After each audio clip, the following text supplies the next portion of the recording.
students, and happy almost Valentine's Day. I know many of you out there are being supported probably by family, mom or dad, aunt or uncle, grandma, grandpa. Bottom line is that someone out there is helping you be here.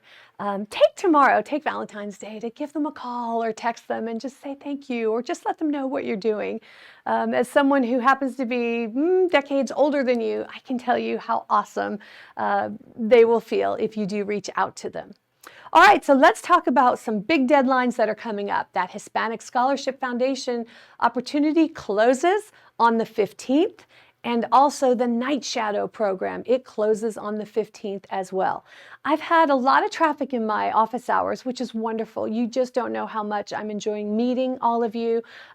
We have incredible freshmen. That's all I can say. But the people that I've talked to, I can tell that a lot of you feel you're not going to be getting that internship, and it's okay. You know, one of the things I want to express to everybody is that each week we're going to throw out all these different opportunities. You do not have to do everything. We are just letting you know what's out there, and it's up to you to kind of pick and choose and select. The last thing I want is for any of you to start feeling stressed that you're behind or you're not doing enough. Never forget, grades are the most important, right? I know we present a lot of things, the TAs, myself, the GTAs, but the grades are the most important thing. So keep focusing on your GPA and your grades and your coursework. And then take time to just sit back and say, wow, I can do this, this, or this, and don't overburden yourself, all right? Do not feel pressured to do all of these things and opportunities that we're showing to you. With that being said, again, take the pressure off yourself about getting an internship in the summer and take advantage of Night Shadow. The 17th and the 18th, which again are during spring break, it's a wonderful, low stress opportunity to learn about a company, to meet people in that company, and potentially get your foot in the door in the future. All right, so do want to encourage you to consider Night Shadow as one of the things that you do get involved in. Big news, the flyers, you've probably seen them around campus or received emails, but the Career and Internship Expo is happening on March 10th, and it will run from 12:30 until 4:30.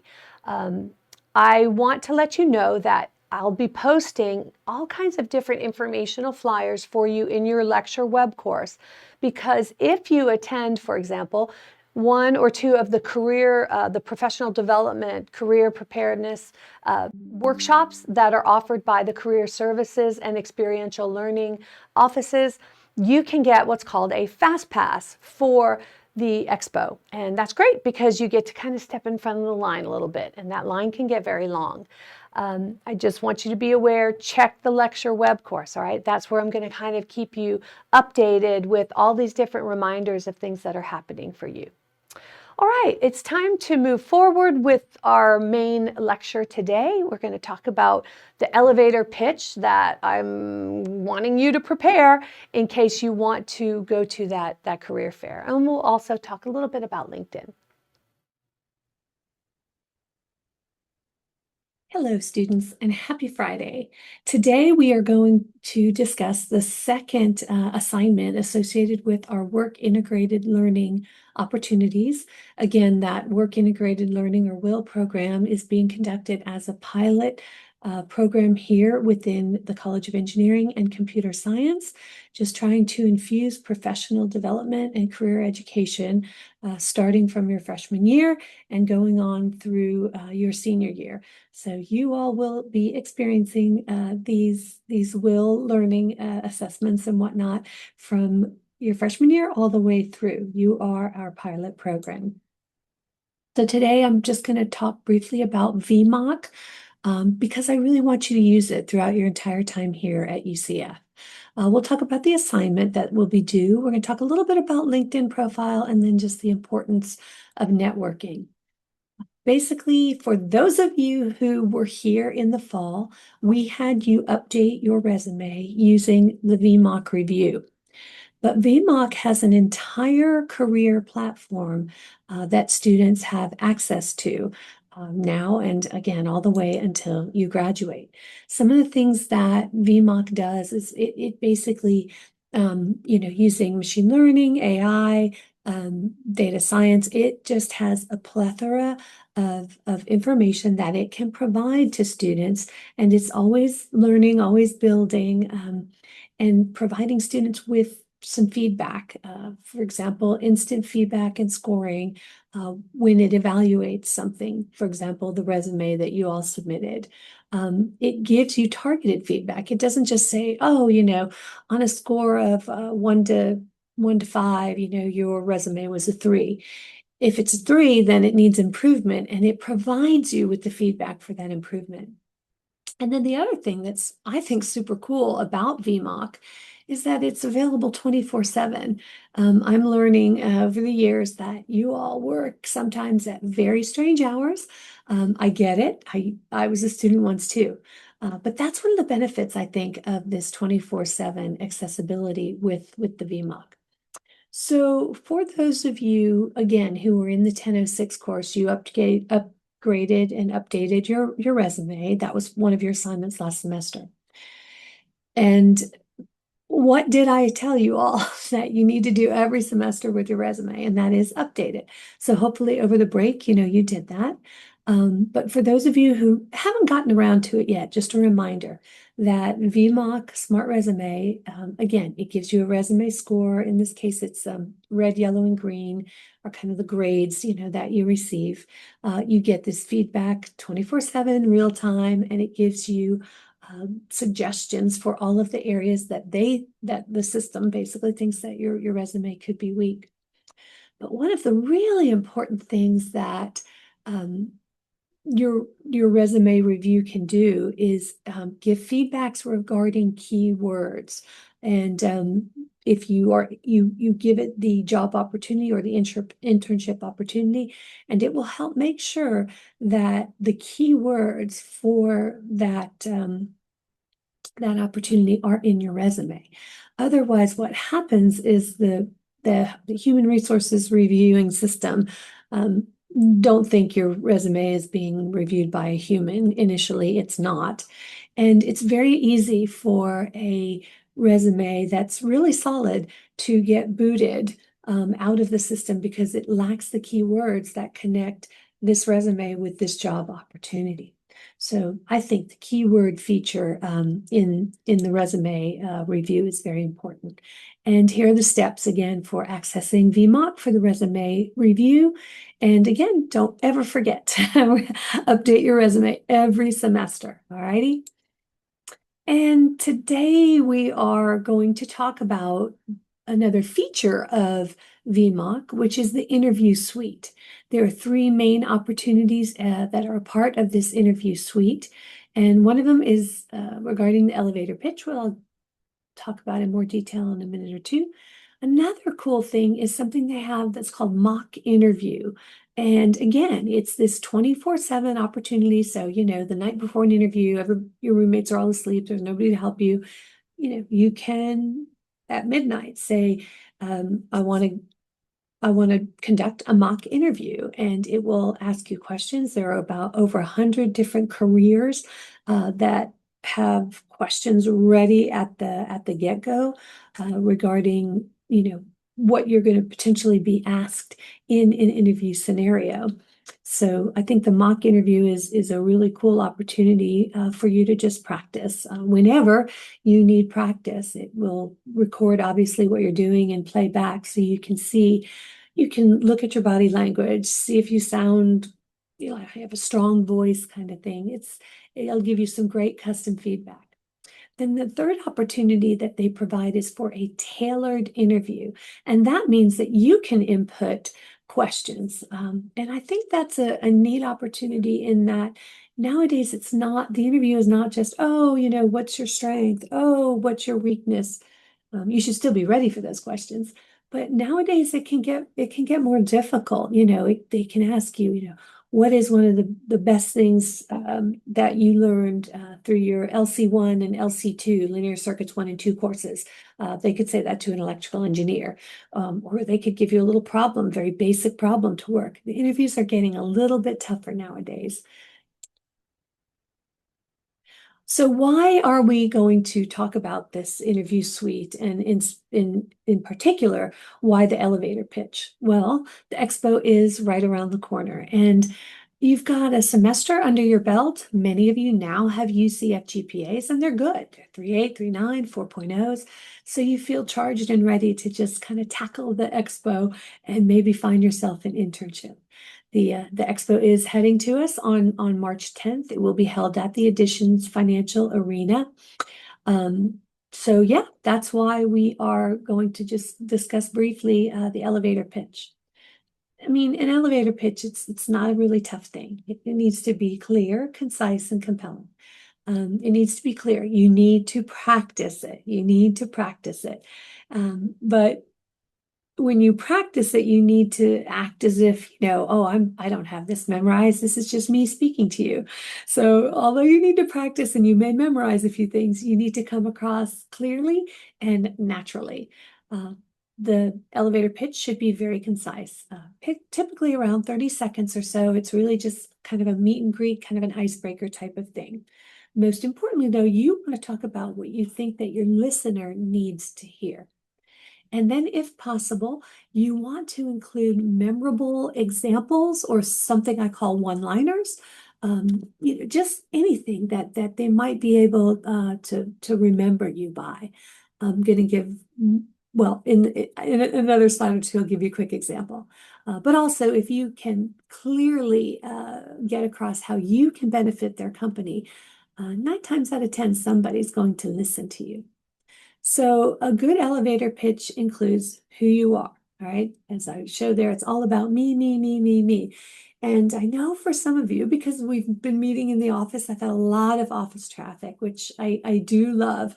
I need to maybe shorten the time period I spend with students, but it's really been a joy meeting everyone, and I hope helping some people out too throughout this past week especially.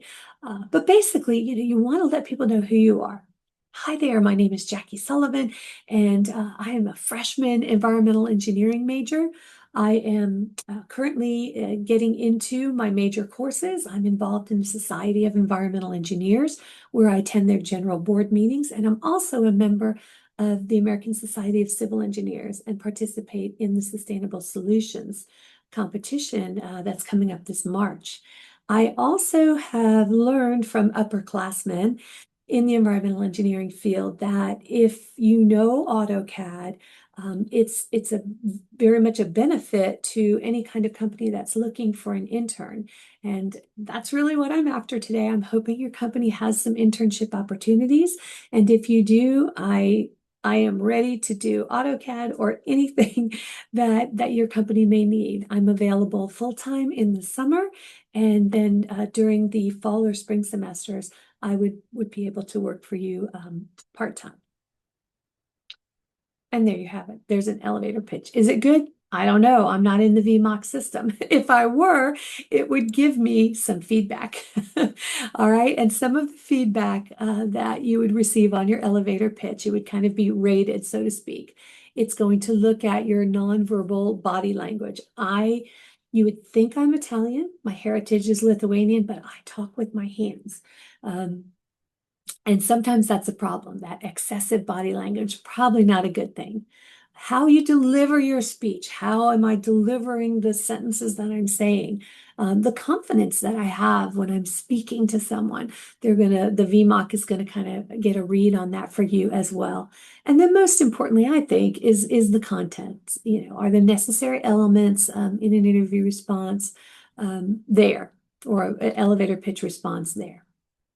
So you have an assignment. It's, again, not going to take you a long time, but I just think at your point in your academic career and with the expo coming up, doing an elevator pitch is going to be one more thing to help you and one less thing to worry about when quick opportunities come up.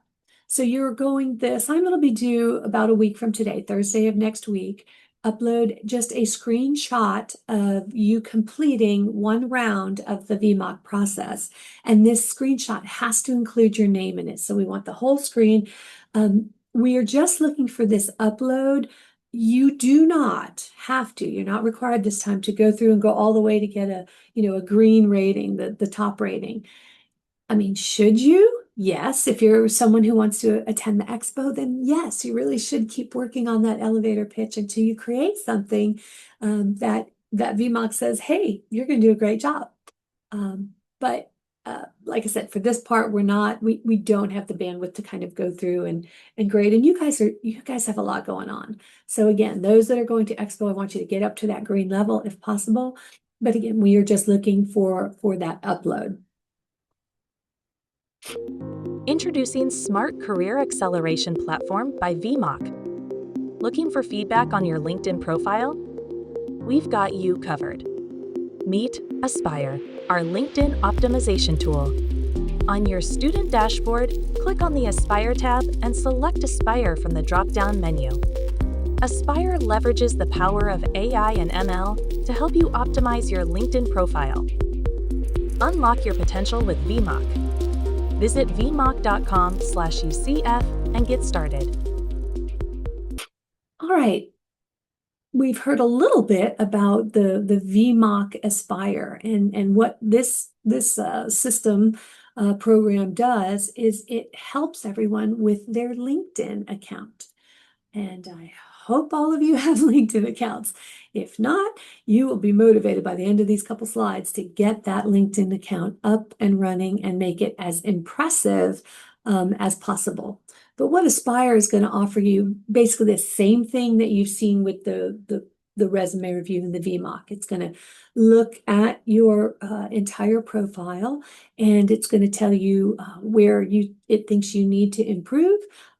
It's going to see, where is there maybe a skill gap between your LinkedIn and potentially what you're applying for. It will recommend content and again, help you optimize those keywords. The keywords have to be there where that resume just gets booted by the automated review system. And here are the steps. I will post these slides for you so you have them, but here are the steps for you to get into VMOC and then get your LinkedIn account and your LinkedIn profile reviewed by VMOC. It will provide you, again, with the red zone, yellow zone, green zone, targeted feedback. Your goal is to take that feedback that VMOC provides you and go back into your LinkedIn account and get it up to snuff, right? I mean, you don't want a half-hearted LinkedIn account out there. It really doesn't help you. LinkedIn is definitely right now where students, graduates are finding opportunities. Why is LinkedIn so important? The best thing I can say is what's there on the screen. Your resume is like a flyer that you hand out to one or several people, and LinkedIn is like a giant billboard on the side of the road that, thousands and thousands of people drive by and see. So it's all online, of course, but you get the drift, right? It's LinkedIn is a big deal, and in this online society and in this review format where people are not at the beginning sitting down and looking at your resume, it's important. So let's chat briefly about what you can do to optimize your LinkedIn presence. Keep up to date, review the feedback, be a part of it, be engaged with it. And most importantly, respond to people. LinkedIn doesn't really like to recommend people for things if it feels like, you're just ghosting everybody that they're connecting you with. Work on that about section, which is almost kind of like an elevator pitch, but in words. Use the featured section, meaning what do you want people to know about you first and foremost? And then in the interested feature, you're going to connect with companies that you are interested in. The professional profile picture, I've seen it go both ways, basically. I've seen it where people put a very, very polished, very professional photo. And then I've seen photos where students or, again, recent graduates are engaged in something. If their skill is robotics, for example, it's them working on a robot or demonstrating a robot or something to that effect. So your profile can go either way, but the bottom line is it needs to get across kind of who you are. Again, dressing nicely and looking professional, well, it means you're professional, right? But if you're out there working on that robot or working in a lab somewhere or something like that, that kind of gets across who you are as well, with just a picture. And we know a picture's worth 1,000 words, right? Fill out the skills section. Not that you have 100 skills, but it has the capacity to absorb that many skills. You want to put your education, your current status and whatnot, and professional certifications. I've read that you should do this without putting dates there. And that's really because, well, I think that's kind of a more general thing. If you're someone older, you don't really want to have, you're kind of telling someone your age. Remember, the goal is to get the foot in the door. If they're looking for someone much older and you get your foot in the door with your credentials, okay, great. You're young, but you've got what we need. So hey, it's fate that you're here doing the interview. And so I think that could be why they don't include the dates. I do really want to warn everybody, though, I've seen students mess up. For example, you're doing your on-ramp, so you're earning your on-ramp certificate in MATLAB. Okay, you cannot portray that on your resume as being certified in MATLAB. That is not what that means. On-ramp is a 2-hour, intro, and you get a certificate saying, yes, I know basically what MATLAB is, and that's kind of where it ends. So be very, very careful not to misrepresent yourself on the resume on LinkedIn, because an interview can go south very quickly if that happens. Let's see, connect now as a student with as many people as possible.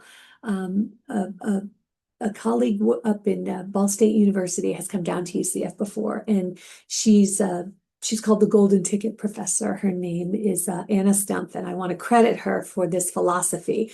But the bottom line is that as a student, you have what we call the golden ticket. You are beloved by everyone. Everyone wants to help the student. Everybody feels good about mentoring and whatnot. So yeah, you've got the golden ticket. So make as many contacts on LinkedIn as you can, because you never know what connection is going to potentially result in a contact or a connection that brings you an internship or a job as a full-time job in the future. But yeah, that's the golden ticket, because when you cross over into a graduate, well, then you become that pesky person that's really just trying to get a full-time job. And that's not a bad thing, but you go from the warm and fuzzy, everybody loves you, to, I don't have a full-time job and I feel really, really bad that I can't help you right now. So yeah, take advantage of being a student.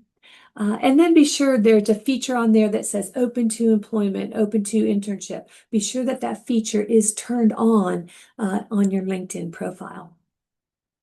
Want to clarify, updating LinkedIn and submitting it is not an assignment. It's not, okay? Not yet. I'm thinking in the future I'll have my freshmen do this because I think it's very good for them.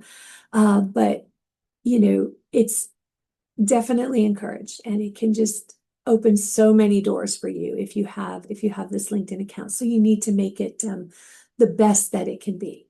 So with regard to networking, I mean, obviously, this online networking that LinkedIn provides is very, very beneficial. In addition to, I want to remind everyone about Handshake. Handshake is, again, students only have access to that. Many times one of my daughters who was looking for a job was like, can you look on Handshake for me? Like, sure, they don't have access. So you do. So be sure to take advantage of Handshake, as well as, of course, in-person events, which again brings me to this flyer to remind you that Night Shadow, it's a 1 day, and you're allowed to apply for 2 days if you want. By the way, I just recently found that out. just know it is held during spring break, and the deadline to apply is Sunday. Okay, it's this Sunday, so don't miss that opportunity if you're interested in it. This flyer, which of course I'll post for all of you on web courses, and we'll post these slides too, says that basically, okay, here's the application window. You've got to go through Handshake to open it up. And then from the 16th to the 20th of February, they will be matching students to a potential opportunity if there's enough openings and whatnot. And then students, you will have a window in which to accept.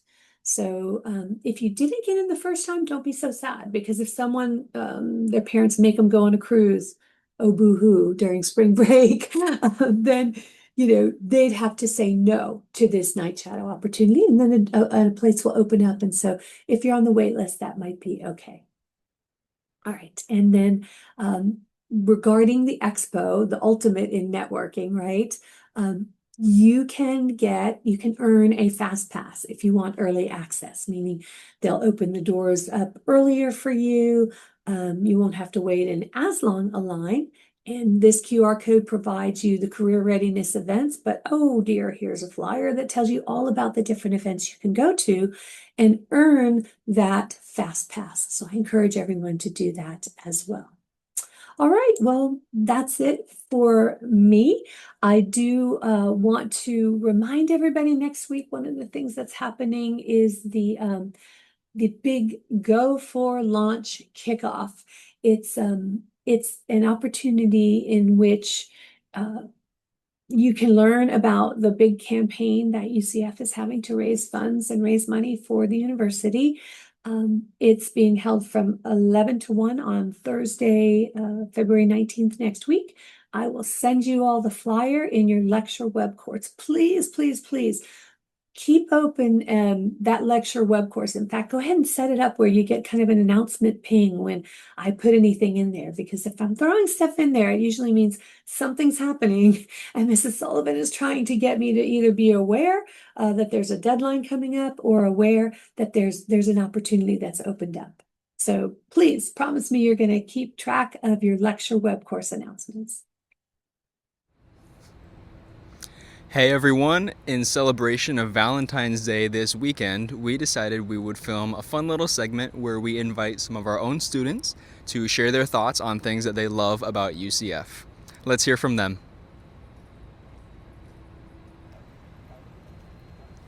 Hi, I'm Sage.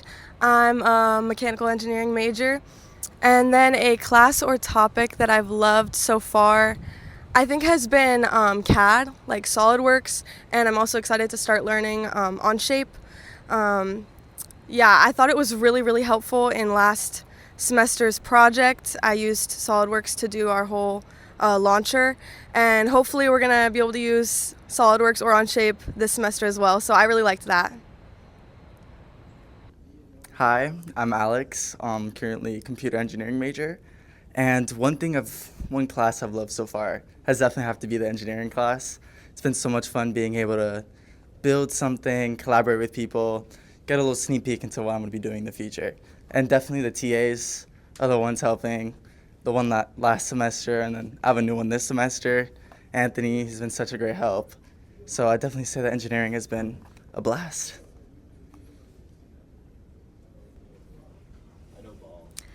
Hi, my name is Talia. I'm a freshman.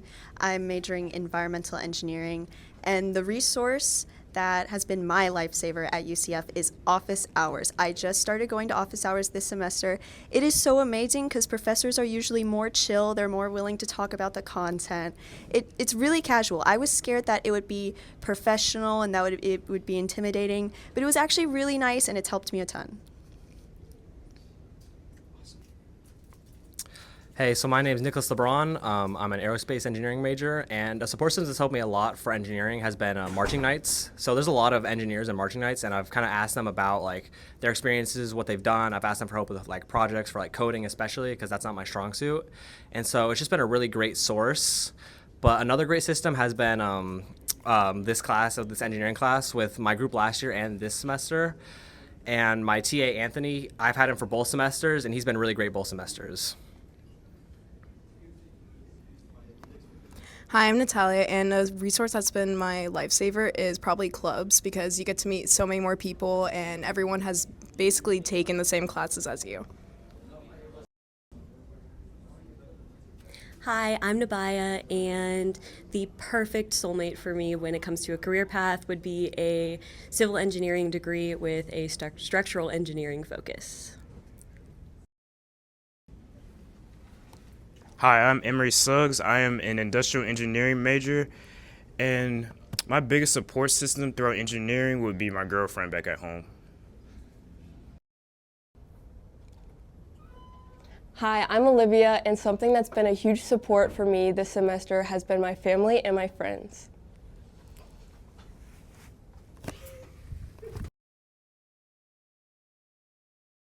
Hi, my name is Chai Sang, but I go by Fortune. I'm a civil engineering major. And the thing that made me fall in love with engineering, and specifically civil engineering, was because I really enjoy physics and I really enjoy urban planning. And I think civil engineering is a great intersection between those two things. And I think it's a great way to help solve some of the world's problems, especially within like urban planning and transportation, which is what I want to do. So I just find it really interesting. My name is Mustafa and I'm studying electrical engineering. Something that made me fall in love with engineering at UCF is the Intro to Engineering course. I had a really good TA, Bell, last semester, and I have a really good TA, Anthony, this semester. He's great and he really makes the class fun. Also, clubs here. I'm part of Solar Knights Racing. That's a really fun club and it's a really good way to get involved at UCF, and it made me fall in love with engineering.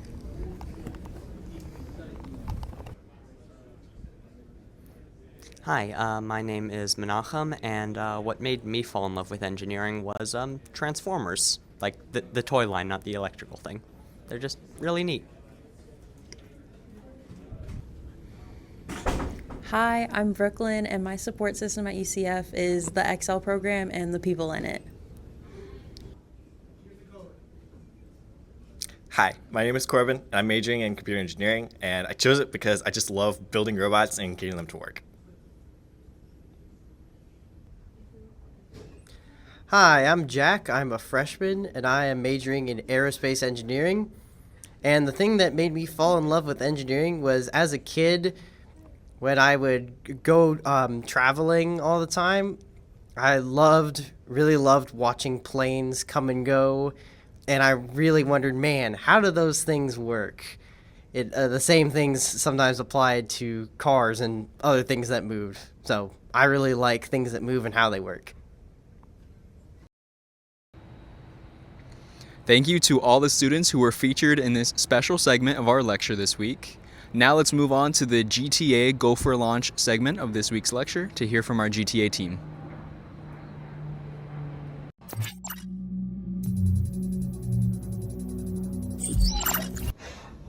Hi everyone, we are now on week 5, so we're going to move our little duck here over to week 5 of classes. So this past week you should have learned a little bit more about power and steering, so all those propellers and your rudders as well. And next week you are going to be working on your hull design. So we're going to be thinking about all the different shapes that you guys can make your boats, and you're going to be able to brainstorm and come up with some fun ideas in your lab next week.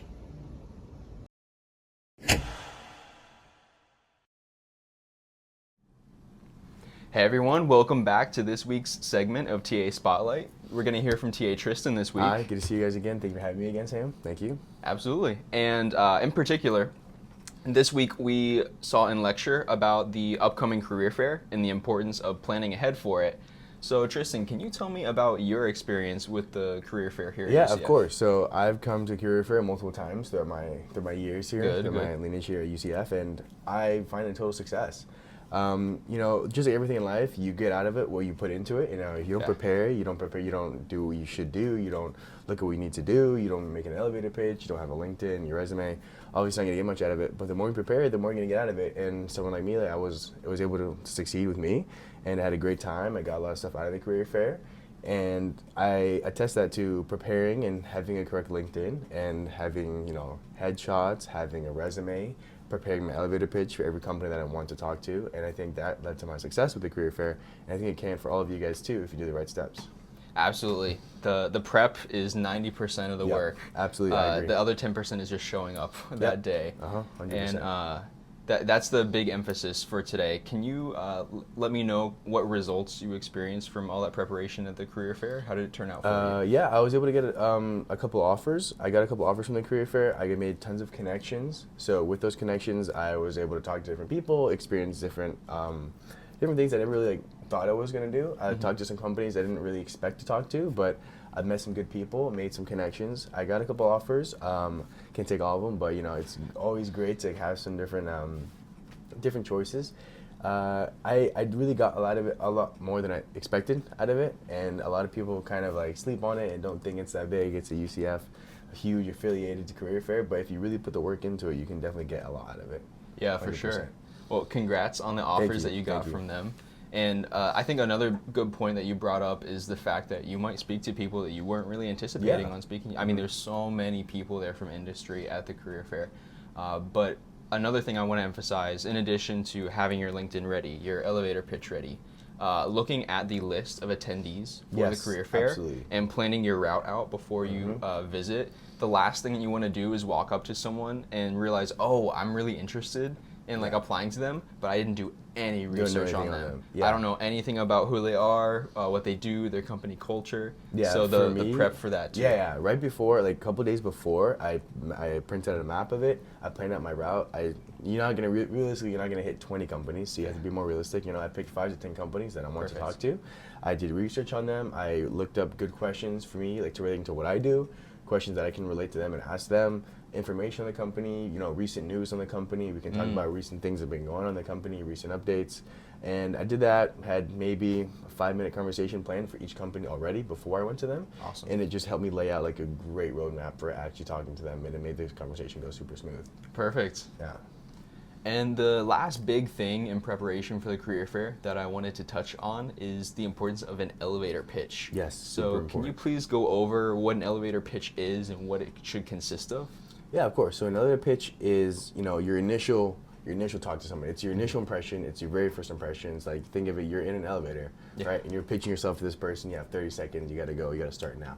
So your elevator pitch should include a couple important things. You should talk. You should hit, who you are, what you do, what you want to do, and what you can offer to the person that you're giving the pitch to. So those are 4 very important things you always want to talk about during an elevator pitch. If you guys are freshmen, obviously you mentioned you guys are freshmen, you're first-year students. Being a first-year engineering student, being a first-year college student is always a huge thing. Yeah. That's your number one thing right now. Getting an education, being in college is a huge benefit. So your name, your year, your major, what you want to do, why you like the company you're talking to, why are you talking to them? What do you want to do with the company? What you can offer to the company. If you're good at CAD, if you're good at coding, different types of languages, right? All these things are assets to companies that they need and something that you can offer. And so if you're good at different things, you're good at these different disciplines, you can talk about how you're good at that and what you can offer to the company, and then what you want to do with the company. Yeah, absolutely. The big thing is making yourself stand out. In these 30 seconds, you're proving why you're a unique applicant and why they should choose you over someone else, essentially. Just getting that introduction done. Yeah, absolutely. So when you develop this elevator pitch, is this sort of a one and done thing where, okay, I have my single elevator pitch, I'm good to go, or is it a bit more dynamic than that? Yeah, so that's where a lot of people get it wrong, is you have to make it dynamic. If you're talking to different companies, you're offering different things to different people. You don't want to give the same pitch you would from a biomedical company to an aerospace company. You're not offering the same things, you're not giving the same things to each company. So I think a good rule of thumb is to always practice beforehand with somebody else. If you're talking to a recruiter, recruiters are not robots. They're people too. So you want to make sure you sound like a human. You're talking to another human. So practicing with a friend, practicing with a TA, anybody you can talk to, you can get practice with giving your pitch to, is always huge. I think is way more beneficial than just practicing to yourself in the mirror, because you're practicing talking to somebody else, just like you would be with a recruiter. So talking to somebody else, you tailor your resume. You tailor your elevator pitch to different people. If you're talking to one company, make sure you're not giving the same pitch to somebody else. What if somebody else from another company knows somebody from another company, and you sound absolutely robotic and give the exact same pitch? Hey, my friend just talked to you the other day. Oh, really? Yeah, no, you don't want that. Yeah. So make sure you sound a little dynamic. Make sure you sound human. You're talking to humans. So make sure you change it up a little bit. You make it. You tailor it for each different company. You tailor your skills to what these company would need. Yeah, 100%. It's really just this constantly evolving introduction about yourself, and actually also speaking of tailoring resumes, I know we spoke about that in fall for our freshmen, but again, that's not a one and done thing either. That should be constantly evolving. Yes, your resume should be constantly updating, and especially I would highly recommend tailoring your resume again for each company. If you have multiple things you can add onto your resume, right? Like from your LinkedIn, here's your master resume. You have all these things to pick through and to pick from. For each company you're applying to, you can swap in and out different things, different projects, different experiences that tailor to each company and that work better for the role that you're applying for. Awesome. Thank you so much. Absolutely. Thank you for having me, man. Appreciate it, man. So, for all of our freshmen, please keep an eye out for the career fair. This is an absolutely excellent opportunity. Huge. You heard it here first. Yep, absolutely. So I appreciate your time. Yeah, of course. Everyone, make sure you're prepping for the career fair. And now I'm going to transition over to our club spotlight for this week. We're going to be hearing from Knights Racing. How you going, guys?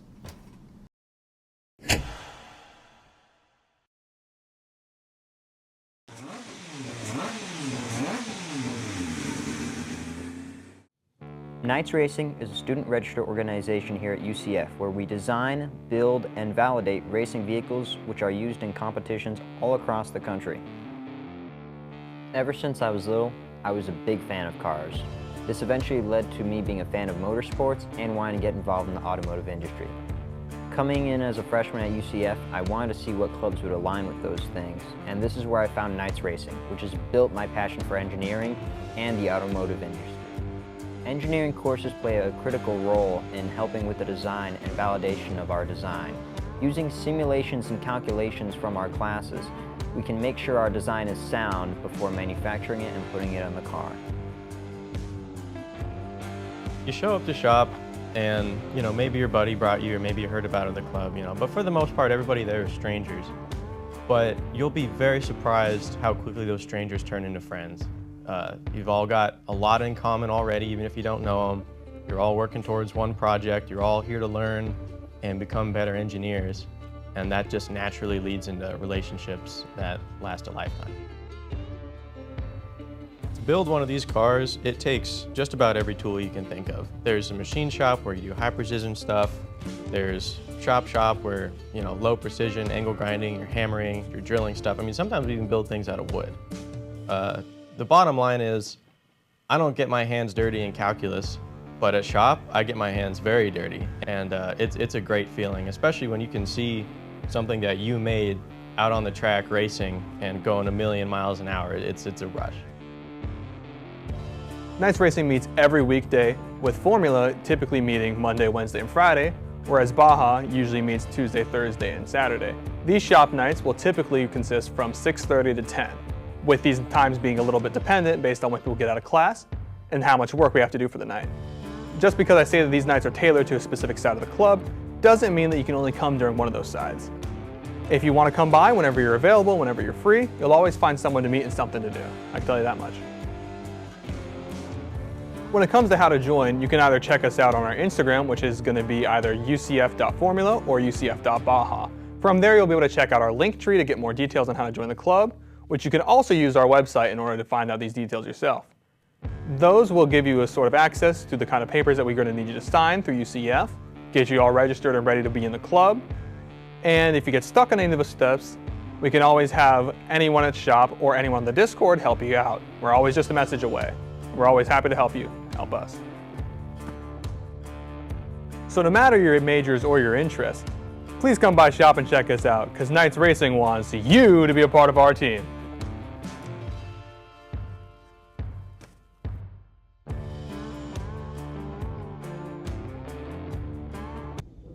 Hey everyone, your GTA team here for some closing announcements. First up, the Great Naval Orange Race logo design competition is going to be due this Sunday. That's the 15th, so make sure you get those designs in. Please look at the announcement that has been posted in your lecture web course for the instructions, and email those designs to me so that they can be considered. Thanks. Thank you. Scholarships have also opened on access to opportunities, so if you haven't already, make sure you create an account and that you apply to those. And I know we've been getting questions about when parts are going to be available for you guys to rent. They are currently on their way. We are going to get everything in as soon as possible, but just please be patient with us. And as soon as they are available, we will make sure that you are able to know.